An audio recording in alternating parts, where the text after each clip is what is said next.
தெரு நாய்களுக்கும் வளர்ப்பு நாய்களுக்கும் வந்து மிகப்பெரிய சவாலாக இருக்கக்கூடிய ஒரு விஷயம் வந்து உண்ணி. அந்த பிரச்சனை வந்து பெரிய சவாலான விஷயம். நான் சொல்கிறது வந்து வீட்டு நாய்களுக்கும் தெருவில் வந்து வளர்ப்பு நாய்களுக்குமே வந்து அந்த உண்ணியை எப்படி கட்டுப்படுத்துறது அப்படிங்கிறதுக்கான ஒரு வீடியோ பதிவு தான் இது. வாங்க வீடியோக்குள்ளே போகலாம். வணக்கம், நான் உங்கள் பாஸ்கர் பேசுகிறேன். கிராமங்களில் எல்லா வீட்லேயும் கோழி வளர்ப்பாங்க. கோழி வளர்க்குறவங்க வீட்டில் வந்து சில நேரங்களில் வந்து அந்த கோழிகளுக்கு வந்து கோழிப்பேன் வந்துடும். அந்த கோழிப்பேன் அந்த வீட்டில் இருக்கிற கோழிக்கு வந்து கோழிப்பேன் வந்துருச்சுன்னா அந்த ஊரே அந்த வீட்டு பக்கம் கிராஸ் கூட பண்ண மாட்டாங்க. போரில் கூட தைரியமாக நின்று சண்டை போட்டுருவான், துப்பாக்கி எதிர்த்து கூட.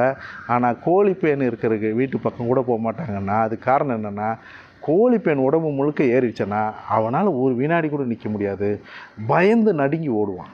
அந்த அளவுக்கு ஒரு உடம்பு ஃபுல்லாக ஏறும். அதை நினச்சாலே இப்போ கூட அந்த உடம்பு ஃபுல்லாக அரிக்கும். அந்த மாதிரி இருக்கும், ஒரு நிலைக்குள்ளே வைக்காது, தப்பிச்சு ஓடிடுவாங்க. இந்த மாதிரி ஒரு சூழல் இருக்கும்போது என்ன செய்வாங்கன்னா, வசம்பு அங்கே இருக்கும். பொதுவாகவே கிராமங்களில் அங்கங்கே வசம்பு செடி வச்சுருப்பாங்க. தண்ணி பாங்காக இருக்கிற இடத்துல வசம்பு செடி வச்சுருப்பாங்க. அந்த வசம்பை எடுத்து வசம்பு செடியோட வசம்பையும் சேர்த்து தட்டி போட்டு தண்ணியில் நல்லா ஊற வச்சுருவாங்க. நைட்டே ஊற வச்சுருவாங்க. அந்த வசம்பு வந்து அந்த தண்ணியில் நல்லா கலந்துரும். கலந்த பிறகு காலையில் அந்த கோழியெல்லாம் எந்த கோழியுமே திறந்து விட மாட்டாங்க.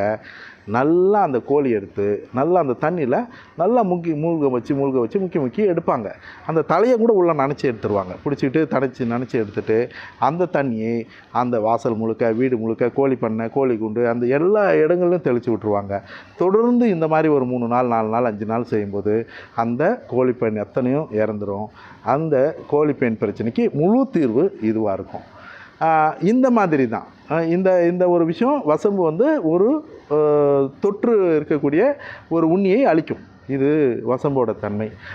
அப்போது வந்து அதே மாதிரி வேப்பெண்ணெய் உங்களுக்கு எல்லாருக்கும் தெரிஞ்ச ஒரு விஷயம். அதே மாதிரி மஞ்சள், இதுவும் ஒரு கிருமி நாசினி அப்படிங்கிறது உங்களுக்கு நல்ல விதமாக தெரியும். இப்போது நான் என்ன செய்கிறேன்னா, என்னால் தொட முடிஞ்ச நாய்களுக்கு வேப்பெண்ணெயில் மஞ்சப்பொடி கலந்துருவேன். அது தண்ணி மாதிரி இருக்கணும், தடவுற அளவுக்கு. அந்த மஞ்சப்பொடி கலந்த வேப்பெண்ணெயில் வசம்பை ஊற வச்சு அதை தட்டி அந்த வசம்பு பொடியை இதில் கலந்துருவேன். வசம்பு பொடி அதில் கலந்தேன்னா அந்த வசம்பு பொடி அதில் முடிச்சிடும். ஆனால் அது தண்ணி மாதிரி இருக்கணும், கட்டியாக இருக்கக்கூடாது. நம்ம கையில் ஊற்றி அது உடம்பு முழுக்க தேய்க்கிற மாதிரி இருக்கணும். இந்த மாதிரி தேய்ச்சி ஊற வச்சுட்டு அதுக்கப்புறம் கஞ்சி தண்ணியை போட்டு கொஞ்சம் தண்ணி ஊற்றி விட்டுட்டிங்கன்னா ஒரு 2 மணி நேரம் குறையாமல் ஊறணும். ஊறினதுக்கப்புறம் கொஞ்சம் கஞ்சி தண்ணியை தேய்ச்சி விட்டுட்டு அது மேலே தண்ணி ஊற்றி விட்டிங்கன்னா, தொடர்ந்து இந்த மாதிரி செஞ்சுட்டே இருந்தீங்கன்னா நிச்சயமாக உண்ணி உங்கள் நாயை நெருங்கவே நெருங்காது. இது வந்த பிறகு செய்கிறத விட வர்றதுக்கு முன்னாடி தொடர்ந்து இதை முதல்ல செஞ்சுட்டே வந்தோம்னா எந்த நாய்க்கும் உண்ணி வரவே வராது. இதை வீட்டு நாய்களுக்கும் இதை முயற்சி பண்ணி பாருங்கள், நிச்சயமாக உங்களுக்கு நல்ல பலனை கிடைக்கும். நான் என்னோடய நாய்களுக்கு இந்த மாதிரி தான் செய்கிறேன். இந்த அடர்த்தியான உண்ணியோ பிடிச்சிருக்கிறதோ என் நாய்களுக்கு இல்லை. தொட முடியாத நாய்களுக்கு தான் வரும். அதுவும் இந்த வெயில் காலத்தில் இந்த மாதிரி உண்ணி பரவல் அதிகமாக இருக்கும். இதை நீங்கள் முயற்சி பண்ணி பாருங்கள், நிச்சயமாக உறுதியான பலன் கிடைக்கும்.